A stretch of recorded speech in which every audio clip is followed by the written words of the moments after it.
Thank you very much again for giving me opportunity and my apology for joining late. No problem. No problem. So, I thought to tell about your present work to my audience, as you have already traveled all the countries on the planet, and now you are into a new role and a bit of a new things that happen in your life after our past conversation. Before Yeah, that, can you yeah, please again reintroduce yourself to my audience? sure. So I'm Joel Oleson. Uh, like like Sai mentioned, I've been traveling a lot. The last 20 years, mm, I got around the globe. Not only did I get around the globe, I was able to visit every country in the world, and and as well, I've been able to raise a family and to it's just learn a lot. I'm in technology, so I've spent a lot of time with first from on-prem to the cloud, and then from the cloud now everything that's going on with AI. So I'm very involved in technology as well. Currently, I'm an enterprise architect at Sony at PlayStation. So, what all you learned as a human being traveling all over the world, meeting different people, having, different experiences, having different food, observing different cultures, how you are, Yeah, integrating those experiences in your enterprise architect role. so it's a really good question. So I think one of the most important things that I've learned that the people who don't travel will are kind of missing out on. And I think the really key thing to understand here is that often we see things as black and white, that there's two kind of sides to a coin. But ultimately, the more you see perspective, and you start understanding that there's hundreds and hundreds of different types of perspectives. Politics, as an example, try and make things one way, left or right, up or down. There's so much more perspective and so many more types of attitudes and perspectives on life. And in my own job, I think that when I think about, well, let me just take an example. When I go in a taxi, I feel like I can identify with the driver and I can connect with the driver because he's from somewhere and he has culture and experience. And often, there's that drive and thrive where we're pushing for more, and that ability to kind of learn from travel experiences and kind of relate to somebody, that's something I really value. Um, Once I was in a cab in Minneapolis of all places, and I get in the car and we're cruising along, and it's actually an Uber, but he says, I'm looking at the driver and I'm thinking, I wonder where he's from, and I hope I wasn't too forward, but I said, hey, where are you from? Where'd you grow up? And he says, guess. I want you to guess. And I start analyzing his face and his accent, and I say, Uzbekistan? Oh no, it's Kyrgyzstan. And he's like, what? He stops the car and he turns around and he's like, how do you know? And I said, oh, I've been to Bishkek, and he's it's blowing his mind. He says, no one who's ever been in his car um, has ever guessed that. But on top of that, he's like, you don't understand what this means to me. He's like, people don't even know where in the world it is. They don't even know it's a country. And so it meant a lot to kind of validate him and his experience. And I pulled up some photos on my phone and showed him when I was in Bishkek and hiking around the mountains there. What a beautiful country it is. Um, and so it meant a lot.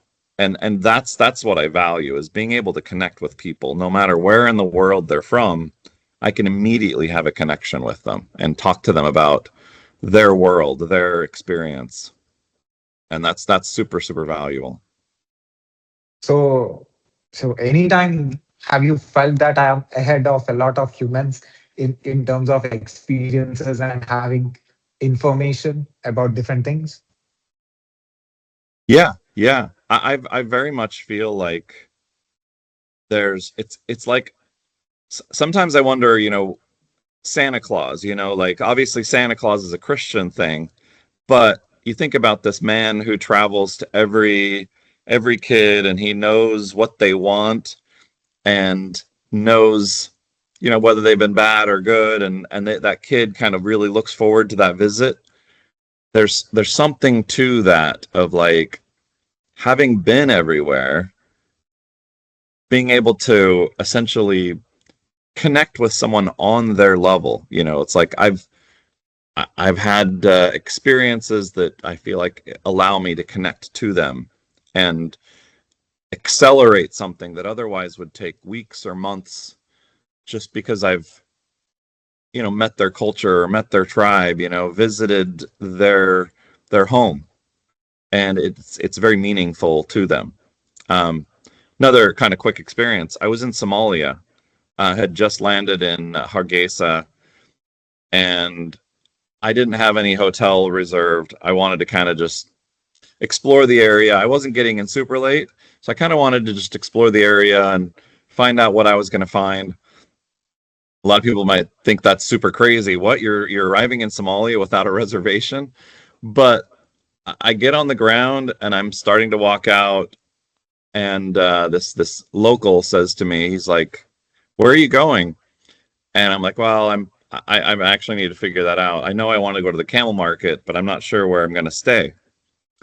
And he says to me, "I know a good place." And we start talking about this hotel, and he says, "You can take my cab with me, and I'll take you." So we get in the cab, and we go over to this hotel, and he's like, "I want you to have a good experience here in Somalia." And he ends up paying for my hotel. This is not something I was asking for. It's not something that I was looking to do. Um, I absolutely would not have expected something like that. It just blew my mind. I'm thinking, this is one of the poorest countries in the world, and this traveler who was local, but he's been living abroad. In fact, he was actually from Texas, which kind of blows my mind. But it was a Texan Somalian who I met in Somalia, and he, not only do we get checked in, he's like, let's go check out that camel market. I think you're going to love it." And so we then go to the camel market. He pays for the ride and just really kind of takes care of me.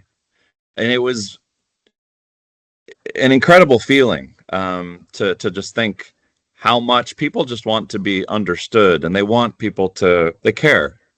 And I think that's often what I find is, like, especially in the climate today, we imagine it's a dog eat dog world, and people are trying to pull each other down, but there's actually a lot of good people in this world who really care, and I care as well. And I think that's been an amazing experience, is when you kind of learn to trust other people, and you try and understand and appreciate every culture around the world.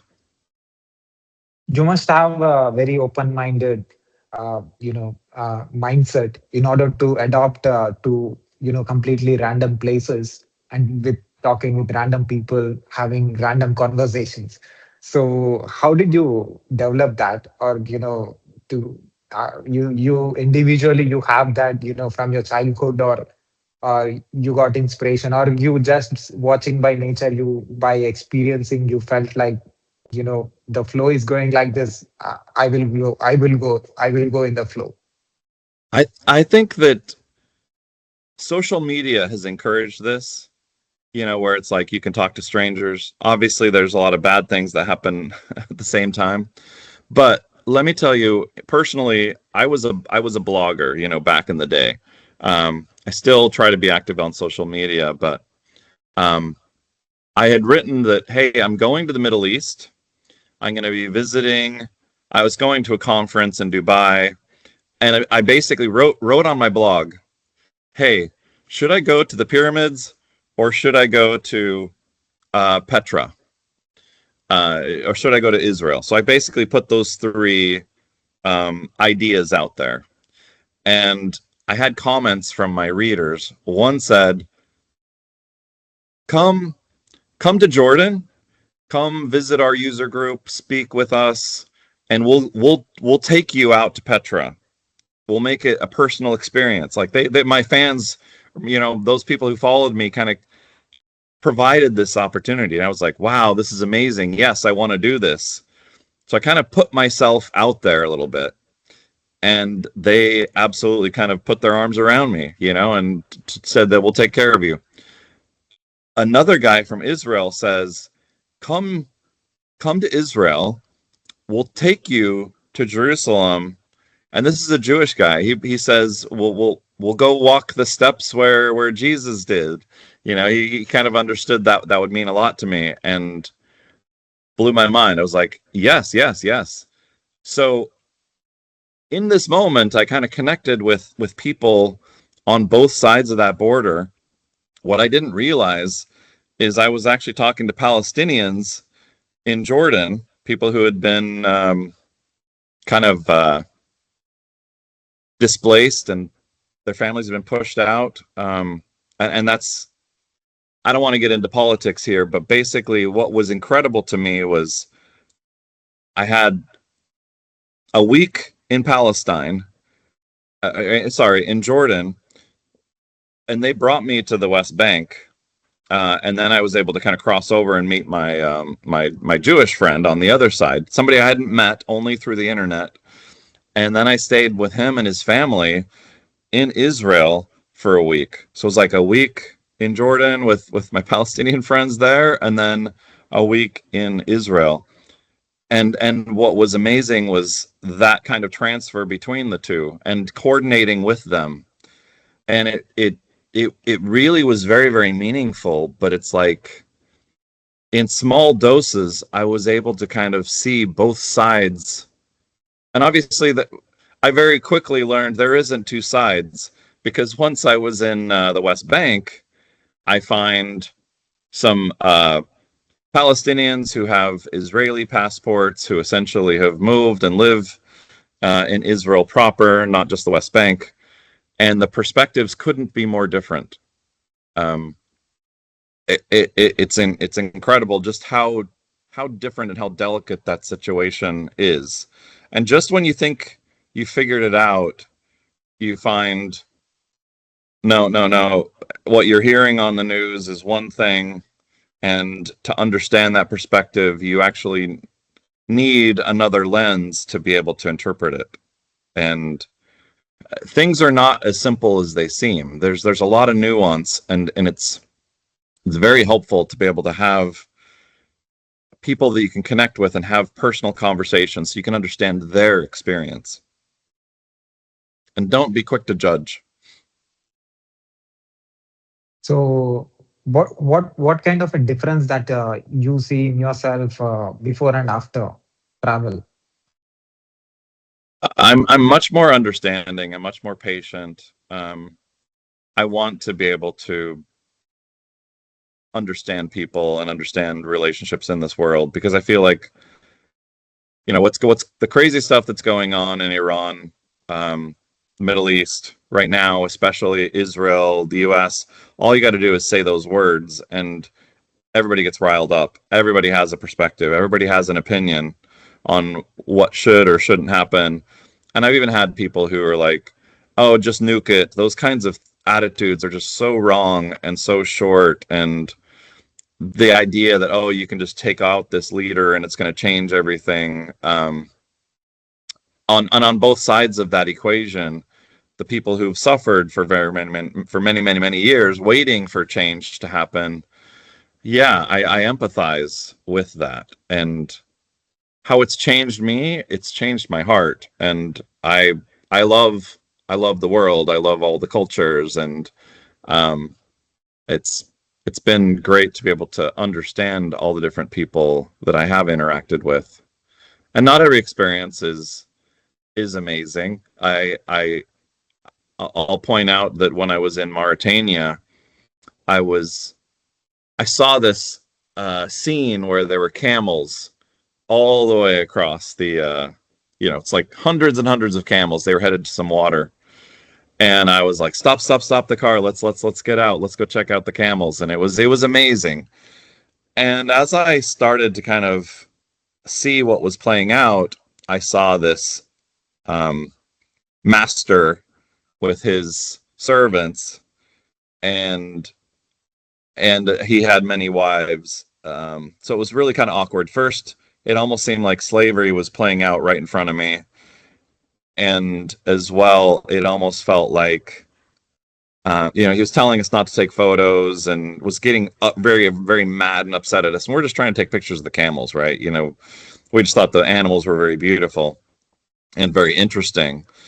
And he was just like yelling and getting all mad at us. And as I've done some research on Mauritania, I learned that slavery only ended in the 70s, and even then, it really wasn't really put down, wasn't really enforced, and so slavery is actually still fairly recent, and especially southern Libya and some parts of the world where slavery is still kind of happening, and it's eye-opening to find out just how dangerous the world is in some of these places. And it helps me appreciate freedom.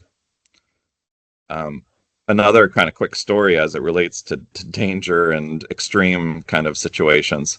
I was traveling between Togo and Benin in West Africa, and it was a walking border. I was kind of working my way across, and I got held up with passport control, and I was kind of dealing with some issues with my stamps and my visa. And right out in front of me, there's this walking border, but here comes a truck just barreling through and starts crushing the people, and people are screaming and yelling, and it was almost like this truck had lost its brakes or something, or did somebody pass out? I don't know, but it was really harmful and kind of crazy to kind of watch how this truck had basically gone off this ravine, and I know that it crushed at least one or two people, if not more. And so before long, here comes a motorcycle with a casket on it, and no ambulance shows up. It's just the people put the body in the casket, and they start crying and they walk away. And people are kind of getting upset and mad. There's nobody who announced what happened, nobody explaining anything. In fact, the border guards come out with clubs and sticks and start dispersing the people who are kind of gathering in a crowd, and they start clearing the street, just kind of like whacking people and telling them to go away. And it was just blowing my mind, like, what am I watching? This is what lawlessness looks like. These guys are the authority, but they're not bringing any peace. They're actually just trying to disperse a gathering where people are just trying to understand what's going on. It was super, super awkward, and made me appreciate hospitals, made me appreciate police that are trying to do good for the community, where these guys were just more anxious to just make sure that nobody comes and attacks them. It's like they felt like the people were a danger to them. It was rough, but it was yet another kind of travel perspective that I've gained, and kind of chalk up to understanding the differences between countries, and understanding the difference between what we have in culture and in our values and in the structure that we call governments or policies and regulations and restrictions. It's a lot of insights there. How can you still be normal, you know, visiting all the places in the world? Like how, you're a man with experiences, right? You're a man with the whole, globe experience. Like how can you be just like any other human being? Like, you must have been a different kind of an energy, that, I'm sure the people around you definitely feel that, because it's not something that usual that what you have done. Like, so not, even 10% of the world population can't do what you did. Yeah, So how in do fact, there's some you? numbers for you. There's like less than 400 people who've been to every country. It's a small community. In fact, I went to a gathering in Ethiopia last year where the people who have accomplished this, most traveled people. There's an MTP conference, most traveled people. They gave out awards to people who gave us a globe for those people who've been to every country. It was really really cool. I have a lot of respect for that. And meeting these other people who have done this as well, I have kind of analyzed and tried to understand the psychology of someone who has been through those experiences. And let me tell you, they're much more patient. They they also they they can't be quick to anger. There's a lot more observation that happens with those kinds of people. Um, and it takes a lot of work to get a visa, right? So imagine you've got to get 100 visas to be able to see every country in the world. Some, if depending on where you're from, it's much harder than other places. But meeting people who've traveled every country with a Filipino passport. There's a guy who's trying to use a Bangladeshi passport to go to every country, and you hear his legal battles and getting put in jail. I've got a friend who's from Nigeria who's trying to go to every country in Africa, and he's been in jail multiple times, and it gives me this perspective on the privilege that it is for being able to have a passport that allows you to travel. But also with politics, especially recently, there's a lot of reciprocal blocks that are happening now where Americans can't go to Chad or Niger. There's it, it's unfortunate. I'm a big fan of diplomacy. I really want everybody to get along, and so it's really hard to watch and to see politicians kind of mess up things. On 23rd of this month, I'm going to interview the global leader of Amazon, like Amazon Web Services, who is the vice president and who is responsible for the global infrastructure of Amazon Web Services. So he is a big guy. He's a legend. So I want to I want to take some of your words that you say in this conversation, that I want to, ask him, relating, the technology products and services that, these technology companies are building to actually to make the humanity better, like to Yeah. make the humans, make humans life better. So with all these, huge, tons of experiences that you have in, in the different, all with all your senses, right? So what, that thing that you want, that this global leader to know, because I have that access, like I can tell him, that will reach him.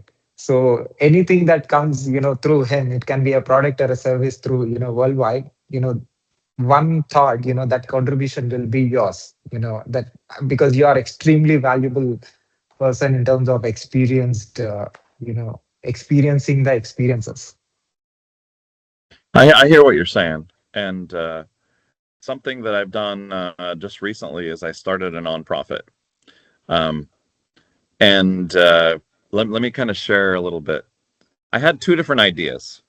One, when I was in Africa, I spent a lot of time um, understanding kids and understanding their need for education. And when I was in Ethiopia, I met these kids who they uh, they were in kind of a boarding school situation where their parents lived in the countryside where there was no school. So the kids are living in this house, a bunch of them together, so that they can go to school. And I was hanging out with them. I when I was in Lalabella in the north, I had said to them, they're like, hey, what are you gonna do while you're here? And it's like, oh, I'm gonna see the stone churches, but I also want to visit an orphanage.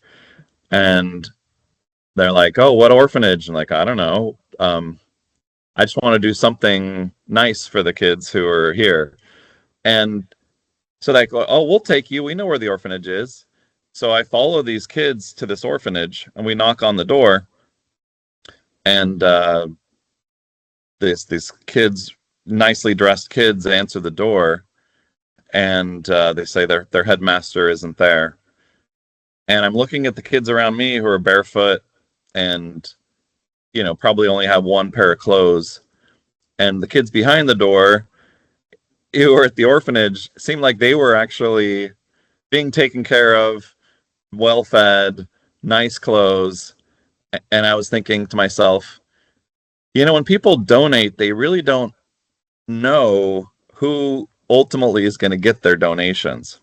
And I don't say that because I I think people shouldn't donate. I say that because I think it's important for people to understand who they're donating to and where their money's going. I think more people need to open up their hearts because it can make the world a better place. So we leave the orphanage. I'm like, okay, thanks. And then I'm asking these kids, well, what could I do for you to help you out? And they're like, we need notebooks. And I was like, notebooks? Usually expect to hear food or, those kinds of things, food or money, right? Um, but instead they're saying, oh, we need notebooks. School starts up next week. So I was like, okay. One kid wanted a dictionary, like an English dictionary. The other kid one kid wanted shoes. So I was like, okay. So I'm kind of chalking this up.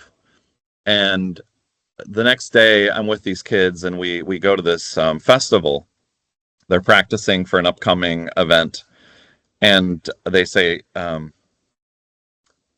after it was over, I'm with this blind kid and his friend. And I say, hey, I want to do something for you. What can I do? And they say, we need notebooks. I was like, well, where do you get notebooks here in the village? And they point at this hut. And I was like, okay, let's go get some notebooks. So we walk over to this hut.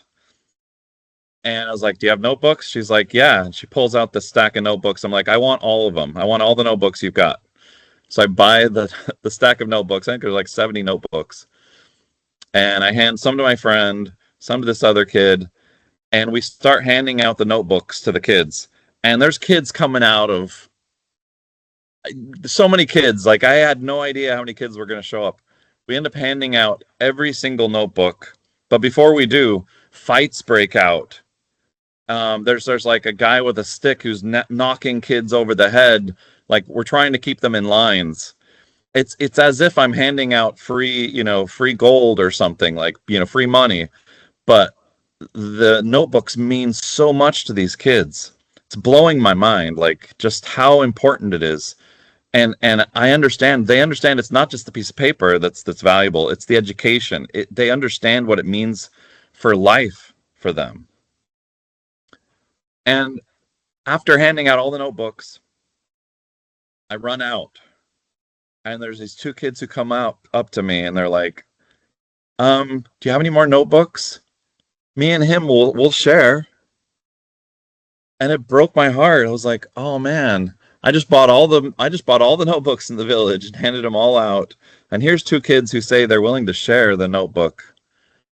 Oh, it was so sweet and just broke my heart. So since that time, whenever I go to Africa, I try and bring pencils, notebooks, school supplies. And it's not just Africa, I might be in Vietnam or the Philippines or, there's people everywhere who need help. But in particular, this Africa trips, for some reason, I just find kids who really, really, really need education and don't have access to it. Anyway, I've been able to kind of mentor some kids in Rwanda, help them get through school since, and also in Uganda, there's a lady that I met who has been boarding kids. And this year alone, I've been working with her for a while. This year, we're boarding or supporting 26 kids in school, where essentially their school fees, where if they can pay their school fees, they can go to school because they've got their uniforms, they've got their school supplies, and then there's actually the money that needs to pay for the teachers. So they kind of pool all that together with the school fees. But if you don't have money for school fees, how do you end up going to school? It's not, public education isn't something that's everywhere. So anyway, the reason I say all this and kind of how it goes back to this interview you're having, I started a nonprofit, and this nonprofit is focused on kids education, and helping to, a lot of corporations, especially folks like Amazon, they have corporate matching where their employees can essentially, they put in $1, the corporation will match it with another dollar. Microsoft does that. Sony does that. There's a lot of, Fortune 500 companies. They just have a lot of money, and not only that, they want to make their employees happy, and they do have sustainability projects and green projects where they're trying to make the world a better place. And they've even got these grants where people can essentially ask for money and put in the reason, what they're trying to accomplish. Well, long story short, you've heard of dire wolves. There's some extinct wolves that are back. You need to research this. So, Yeah. wolves from 10,000 years ago, an extinct species. There's a company, I think it's called Colossus. Anyway, they've been able to bring back dire wolves.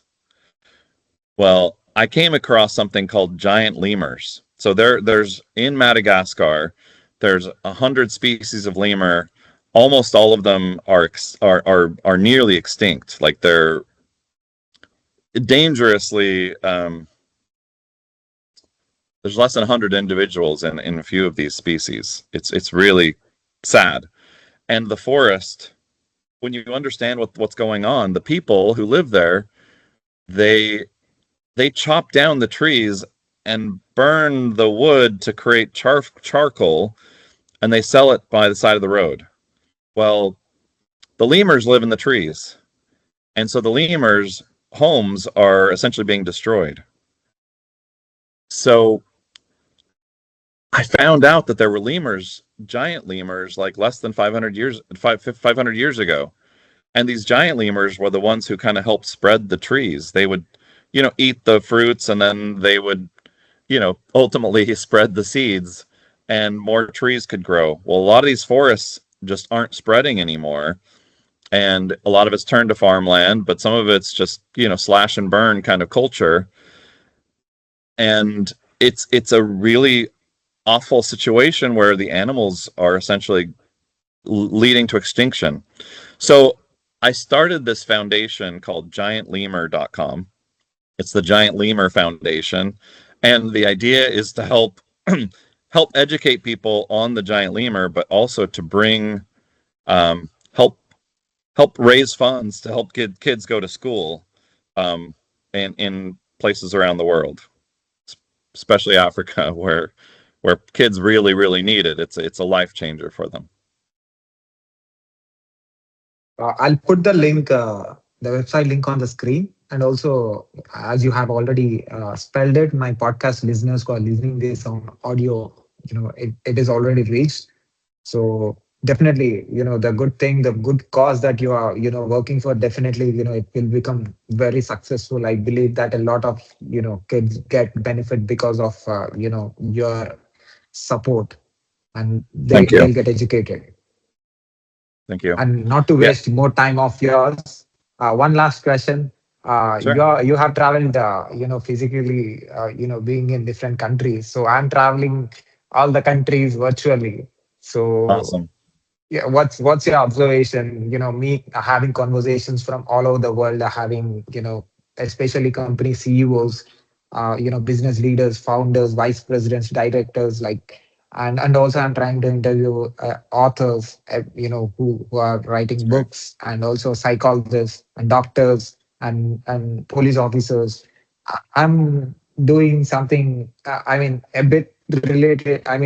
Comparing with you, but nowhere I can compare with you. But I'm trying to have different experiences, having different conversations with different subject, background people. So how this is going to help me as a human being, also in my profession. I'm a DevOps guy. I'm a DevOps engineer. I work for a London company from India. So I'm a tech guy. I did Yep. masters in software engineering and bachelor's in computer science and engineering. So how this, global conversations is going to impact my thinking or my mindset or my future. Yeah, let me take this back to where we started, where there's more than two perspectives. There's more than just black and white. There's many shades. There's, in fact, there's a whole rainbow out there. The spectrum of light is so, there's so many aspects, so many, the prism, it's like shards of light, the ability for us to really understand perspectives and differences and appreciate those differences is really what I value and what I would point you at. Like, I think what's fantastic is you're open as well. You, when you interview someone, you're interested in their ideas, their experiences. And I think that what I would kind of convey is every little thing about somebody, their culture, their background, their home, their language, everything adds flavor. And India, as an example, the spice of life, right? One of my experiences in India was I called it an assault on the senses, because so much of the world is more bland. It's one flavor or another flavor. When you go to India, there's so much rich spices. And, for the average person, it's just too spicy, right? I've learned to appreciate spice, the entire spectrum of spice, from the umami of Japan to the curries and, of India. And flavor is really how we need to kind of look and appreciate someone. It's like, don't, when you meet somebody, don't just distill it as they're an American or they're an Indian or they're Bangladeshi or they're a Muslim or they're a Hindu. There's so much more to understanding life and the many facets that it is. And I think that we will all go further if we can actually learn to appreciate those differences and really understand that we're one family. We are all connected.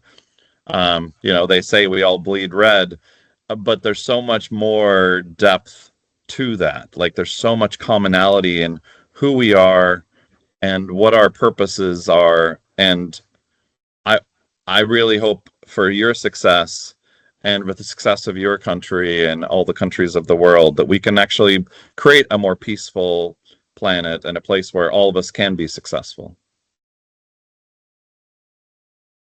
Your message to aliens, like who are watching, this planet from other parts of the universe.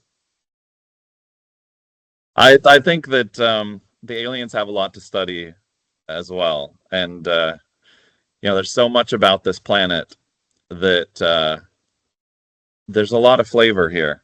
Um, it's like, if you go, even in my travels, it's like there's what's under the water. Just because you've visited a lot of places above the water, man, you got to go under the water to be able to learn and see that there's actually all sorts of creation that's under the water.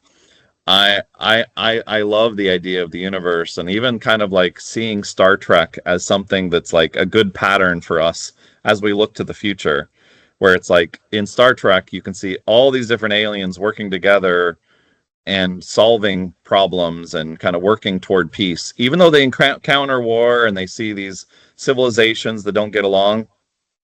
there's a higher level, there's a higher way, the higher way toward, searching and finding, new cultures and discovering truth. I love that about you know, people can have a lot of problems with Elon Musk, but his idea of searching for, this eternal truth or this infinite truth of like trying to really understand the universe and understanding our world, the metaverse, all really trying to understand who we are, why we're here, where we're going, that kind of eternal truth that I think all religions, all philosophies are really trying to understand.